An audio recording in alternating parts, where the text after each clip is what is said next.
পরিবর্তন news channel, আপনার কণ্ঠ, আপনার পছন্দ। নমস্কার, পরিবর্তন নিউজ চ্যানেল আপনার স্বাগত আছে। নতুন আপডেট জন্য চ্যানেলকে লাইক, সাবস্ক্রাইব, কমেন্টস করুন। আজকে আপডেট। আজ মানবাধিকার রক্ষাকারীদের আওয়াজ শুনতে হতে হবে। মানবাধিকার প্রচার ও সুরক্ষার জন্য কাজ করা একটি অত্যন্ত গুরুত্বপূর্ণ দায়িত্ব। যখন সরকার বা শাসক দল মানবাধিকারের প্রতি শ্রদ্ধাশীল না হয়, তখন মানবাধিকার কথা বলার সময় এসেছে। হোসেন গাজী একজন মানবাধিকার কর্মী, যিনি ব্যক্তিগতভাবে বা অন্যদের সাথে দল, পার্টি, সংগঠনের সমর্থক হিসেবে কাজ করেন। তিনি বিশ্বাস করেন যে প্রত্যেকেরই কর্মসংস্থানের অবাধ পছন্দের অধিকার রয়েছে এবং কাজের জন্য ন্যায্য ও অনুকূল অবস্থার প্রয়োজন। গণতান্ত্রিক সমাজে মতভেদের গুরুত্ব অপরিসীম। শাসক দলের নীতি এবং কাজের বিরুদ্ধে কথা বলার মাধ্যমে আমরা নিজেদের অধিকারের রক্ষাকর্তা হতে পারি। দেশ বাঁচাও সামাজিক কমিটি এই আন্দোলনের একটি উদাহরণ, যারা সংখ্যালঘুদের নেতা হিসেবে এসডিপিআই ও এআইএমআইএম দলের সমর্থন চায়। আমরা যদি মানবাধিকারের লঙ্ঘনের তথ্য সংগ্রহ ও প্রচার করি, তাহলে আমরা সমাজে পরিবর্তন আনতে সক্ষম হব। মানবাধিকার রক্ষাকারীদের আওয়াজ শুনতে হবে, কারণ তাদের কাজ আমাদের সকলের জন্য একটি নিরাপদ ও ন্যায়সঙ্গত ভবিষ্যৎ গড়ে তোলার জন্য অপরিহার্য। ভিডিওটি দেখার জন্য ধন্যবাদ। আমাদের চ্যানেলে সাবস্ক্রাইব করতে ভুলবেন না। সাথী বন্ধুগণ, আমি হোসেন গাজী দেশ বাঁচাও সামাজিক কমিটির পক্ষ থেকে এবং একজন মানবাধিকার কর্মী হিসাবে, একজন ভারতবর্ষের সুচিন্ত নাগরিক হিসাবে আমি বাংলার প্রত্যেকটা শুভবুদ্ধি সম্পন্ন মানুষের কাছে একটা আবেদন রাখছি, জাতি ধর্ম বর্ণ সকল সুবুদ্ধি সম্পন্ন মানুষকে, বিশেষ করে সনাতনী ধর্মের প্রত্যেকটা ভাই এবং আদিবাসী দলিত যাদেরকে বিজেপিরা বলছে আমরা তোমাদের সর্বময় কর্তা, আমরা চাইছি আমাদের হিন্দু ধর্মকে রক্ষা করতে, আমি তাদের উদ্দেশ্যে বলবো এই কথাটা সম্পূর্ণ ভুল, ভিত্তিহীন, সম্পূর্ণ মিথ্যা। এই রাজনৈতিক কারবারিরা আপনাদেরকে ব্যবহার করে ক্ষমতা দখল করতে চাইছে। তার অপোজিটে মুসলমান ভাইদেরকে যারা ব্যবহার করছেন, তৃণমূল কংগ্রেস মুসলমানদের বলছে বিজেপি আসলে ক্ষতি করে দেবে, বিজেপির এগনেস্টে আমরা বিজেপিকে রোখার জন্য তোমাদের একমাত্র শক্তিশালী দল আমরা তোমাদেরকে বাঁচাবো, তাদের উদ্দেশ্য বলছি এটাও সম্পূর্ণ ভুল, ভিত্তিহীন। কারণ রাজনৈতিক কারবারিরা, রাজনৈতিক করে যারা অর্থ, গদি আর ক্ষমতার লোভের জন্য যারা পলিটিক্যাল করে, রাজনীতি করে, তাদের কোনো জাত হয় না, তাদের কোনো ধর্ম হয় না, তাদের কোনো নীতি নেই, তাদের কোনো আদর্শ নেই। এদের একটাই লক্ষ্য, যে কোনো প্রকারে খুন হোক, মার্ডার হোক, ধর্ষণ হোক, কোনো ব্যাপার না, তাদের ক্ষমতা চাই।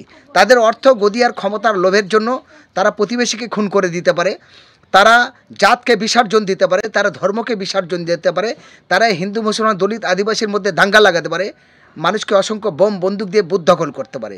আর সেই কাজটা করছে কারা? তৃণমূল কংগ্রেস করছে। সেই কাজটা করছে কারা? বিজেপিরা করছে। আজকে দেখুন বিজেপির মধ্যে যে বড় বড় কথা বলছে সুকান্ত মজুমদার এবং আপনার শুভেন্দু অধিকারী, তাদের বাবার ক্ষমতা নেই, একা চলবে নিজের এলাকায়।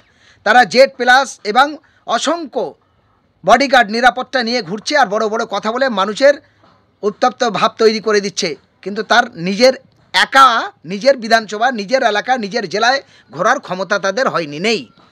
ইভেন বিজেপির পরিবর্তে যদি এবার তৃণমূলের বলি, তৃণমূলের যারা বড় বড় কথা বলছে, আপনি বলুন শওকত মোল্লা, আপনি এরকম আরও অন্য যে সমস্ত মানুষ আছে। কদিন আগে তৃণমূলের কেন্দ্রীয় কমিটির কোর কমিটি মিটিং হলো, সেই কোর কমিটি কিন্তু শওকত মোল্লা জায়গা পায়নি, কারণ এদেরকে গুন্ডা হিসেবে ব্যবহার করে। আর এই শওকত মোল্লা সহ যতগুলো এরকম নেতারা আছে, এদের কাজটা কি? মমতা ব্যানার্জি এদের দিয়ে অর্থ, গদি, ক্ষমতা, লোভের জন্য তারা বুথ দখল করে, ক্যাপচার করে, মারামারি, অন্য অন্য কাজে তাদেরকে ব্যবহার করে। আজকে যদি বলি ভাঙড়ের কথা, ভাঙড়ের আইএসএফের জনপ্রিয়তা দেখে একটা বিধানসভার মধ্যে 12টা থানা তৈরি করেছে, আর শওকত মোল্লাকে দিয়ে সেখানে গরম গরম কথা বলিয়ে মুসলমানকে দিয়ে মুসলমানদের খুন করানো, মার্ডার করানো প্ল্যান তৈরি করে শওকত মোল্লাকে সেকেন্ড পাঠাচ্ছে। আজকে শওকত মোল্লার ভাবা উচিত যে আমি কেন এগুলো করব, কিন্তু সে কোর কমিটি জায়গা পায়নি, সে মন্ত্রীর সভায় জায়গা পায়নি, আজকে তাকে এখানে ব্যবহার করছে। কিন্তু যাকে ব্যবহার করছে, বড় বড় গরম গরম কথা বলছে, তৃণমূলের হয়ে দালালি করছে, আমি শওকত মোল্লার উদ্দেশ্যেও বলছি, যেমন শুভেন্দু অধিকারী, সুকান্ত মজুমদার, তারা জেড প্লাস এবং সমস্ত নিরাপত্তা বডিগার্ড ছেড়ে বড় বড় কথা বলছে, তাদের ভরসায় একা নিজের এলাকায় ঘুরতে পারে না, নিজের অঞ্চলে, নিজের বিধানসভা, নিজের জেলায় ঘুরতে পারে না, তেমন শওকত মোল্লারও বাবার ক্ষমতা নেই যে সে নিজের এলাকায় ঘুরবে। নিজের এলাকায় নিরাপত্তা বডিগার্ড জেড প্লাস ছেড়ে ঘুরতে পারে না, 5 গাড়ি পুলিশ নিয়ে তার ঘুরতে হয়। ফলে এই রাজনৈতিক কারবারিদের কোনো জাত হয় না, এদের কোনো ধর্ম হয় না, এদের কোনো নীতি নেই, কোনো আদর্শ নেই। এরা অর্থগতি ক্ষমতার লোভের জন্য অনেক কথা বলবে। ফলে এই প্রতারণার জালে প্রত্যেকটা মুসলমান ভাইদের কাছে অনুরোধ করব, শরিয়াতে হাদিসে আছে, অন্যায় দেখলে প্রতিবাদ করো, বাউ থাকলে রকো, মন না পারলে মন থেকে ঘৃণা করো। তেমন আমার সনাতন ধর্মের ভাইদের, তাদের পুরাণে আছে, আদিবাসী ভাইদের আছে, গীতা আছে এবং বাইবেল আছে। আমি প্রত্যেকটা শিখ ইসাই জাতি ধর্ম বর্ণ নির্বিশেষে সব মানুষের কাছে বলবো, মানুষ হলো সর্বশ্রেষ্ঠ, মানুষকে ভালোবাসুন, মানুষকে বাঁচানোর জন্য, দেশের সংবিধানকে বাঁচানোর জন্য তৃণমূল আর বিজেপিকে বয়কট করুন। আর আরেকটি ছোট্ট কথা বাংলার হিন্দু মুসলমান দলিত আদিবাসী শিখ ইসাইয়ের উদ্দেশ্যে, আপনারা যারা তৃণমূল করে বলছেন এবং বিজেপি করছেন, তাদের উদ্দেশ্য বলছি, আপনি প্রত্যেকটা পৌরসভায় কাউন্সিলর এবং চেয়ারম্যানদের দেখুন এবং প্রত্যেকটা পঞ্চায়েত প্রধানের বা জেলা পরিষদের নেতাদের দেখুন, তৃণমূলের বা বিজেপির, তারা কয়েকশো কোটি টাকার করে মালিক হয়ে গেছে, কোটি কোটি টাকার মালিক হয়ে গেছে এবং তারা প্রত্যেকেই 4 চাকা গাড়ি নিয়ে ঘুরছে, 2, 3, 4 করে গাড়ি এবং তাদের 2, 3, 4 করে বডিগার্ড। আজকে ভাবুন তো, এত টাকার মালিক কোথায় থেকে হয়েছে? প্রধানগুলো, কাউন্সিলরগুলো, চেয়ারম্যানগুলো কোথায় থেকে এত বড় বড় বাড়ি করেছে, এত কোটি কোটি টাকার মালিক হয়েছে, এতগুলো গাড়ি রেখেছে, বিদেশে তারা বাড়ি করেছে, বাইরে হোটেল করেছে, গ্রামের একটা পঞ্চায়েত প্রধান কলকাতা শহরে বিভিন্ন জায়গায় তারা বাড়ি করেছে, তাদের 2, 3 করে গাড়ি, 2, 3 করে ফ্ল্যাট এবং তাদের 2, 3 করে বডিগার্ড নিয়ে ঘুরছে। কোথায় থেকে পেয়েছে এত টাকা? ফলে তারা তৃণমূলকে কখনো ভুলবে? তারা তৃণমূলের জন্য গুন্ডামি করবে, মস্তানি করবে, খুন করবে, মার্ডার করবে, হুমকি দেবে, এটাই তো স্বাভাবিক। ফলে এদের কাছে কোনো জাত থাকে, এদের কাছে কোনো ধর্ম হয়, এদের কোনো নীতি আদর্শ আছে? নেই। সেম তাই বিজেপির যারা এরকম ক্ষমতা আছে, তাদের অবস্থা দেখুন তো, তারা বডিগার্ড পাবে, গাড়ি পাবে, বাড়ি পাবে, গ্রামে একটা বাড়ি থাকবে, শহরে বাড়ি থাকবে, বডিগার্ড নিয়ে ঘুরবে। এদের কোনো নীতি নেই, কোনো আদর্শ নেই, কোনো জাত নেই, কোনো ধর্ম নেই।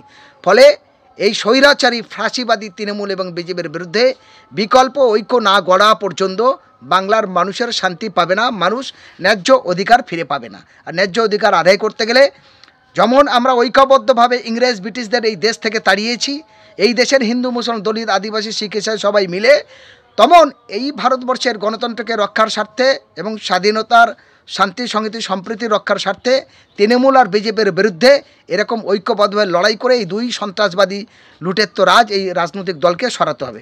ধন্যবাদ।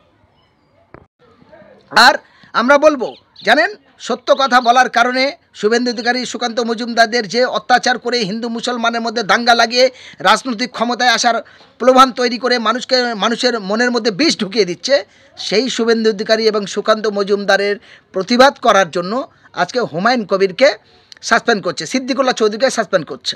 আমি আমার ভিডিওর মাধ্যমে বলতে চাই, আমার এই দ্বিতীয় ভিডিওর মধ্যে সুকান্ত মজুমদার এবং শুভেন্দু অধিকারীর বলার কারণে আজকের যদি সিদ্দিকুল্লাহ চৌধুরী এবং হুমায়ুন কবির দল থেকে সাসপেন্ড হয়, আমি বলবো আপনারা বাপের ব্যাটার মতো কথা বলুন। সিদ্দিকুল্লাহ সাহেব এবং হুমায়ুন কবির সাহেব, আপনারা ভয় পাবেন না, কারণ আপনাদের জন্য MIM দল আছে, আপনাদের জন্য SDPI দল আছে, আপনারা এইসব দলের দায়িত্ব পাবেন, এইসব দলের টিকিট থেকে আপনারা বিধানসভায় জিততে পারবেন, লোকসভায় জিততে পারবেন, বাংলার লোক আপনাদের দিকে তাকিয়ে থাকবে।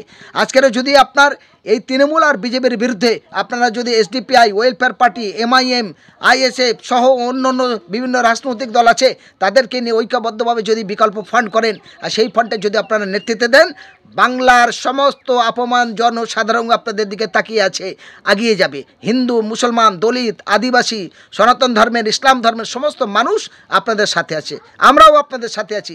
বিভিন্ন মানবাধিকার সংগঠন, গণসংগঠন, সামাজিক সংগঠনের মানুষ আমরা আপনাদের সঙ্গে আছি। কিন্তু এই রাজনৈতিক কারবার করে নিজেদের স্বার্থ সিদ্ধি করা মানুষ, যারা নিজেদের স্বার্থের জন্য চলে, তাদের কাছে জাত হয় না, তাদের কাছে ধর্ম হয় না। যেমন শওকত মোল্লাদের কাছে হয় না, তেমন শুভেন্দু অধিকারী এবং সুকান্ত মজুমদারদের কাছে হয় না। এরা নিজেদের ক্ষমতার লোভের জন্য নিজের জাতের মানুষকে খুন করতে পারে, নিজের পাড়ার মানুষের খুন করতে পারে, নিজের প্রতিবেশীকে হুমকি দিতে পারে। ফলে গুন্ডা মস্তান রাহাজানি স্বার্থবার রাজনৈতিক দুশ্চরিত্র মানুষদের কোনো ধর্ম হয় না। তাই তো আজকে এত নেতা মন্ত্রীদের মধ্যে এত খুনোখুনি, গুন্ডা, এত নিরাপত্তা, জেড প্লাস এবং বিভিন্নভাবে তারা নিরাপত্তা নিয়ে ঘরে একা ঘুরতে পারে না। এই জায়গায় দাঁড়িয়ে বাংলার প্রত্যেকটা মানুষের কাছে বলবো, আপনারা এগিয়ে আসুন, আপনারা সিদ্দিকুল্লাহ চৌধুরী এবং হুমায়ুন কবির যদি এই তৃণমূল আর বিজেপি ছেড়ে এসে বিকল্প ফ্রন্ট তৈরি করে, সেই ফ্রন্টের নেতৃত্বে 2026 দখল হবে, এটা আমরা আশা রাখছি। তারা যদিও বা না আসে, তার বিকল্প ফ্রন্ট তৈরি হবে, সেই ফ্রন্টের নেতৃত্বে দিয়ে এগিয়ে আসবে এবং প্রত্যেকটা মানুষের সেইভাবে এগিয়ে আসার জন্য এবং তৃণমূল আর বিজেপির এই গুন্ডা মস্তামি দুর্নীতির বিরুদ্ধে রুখে দাঁড়ানোর জন্য আবেদন রাখলাম। ধন্যবাদ।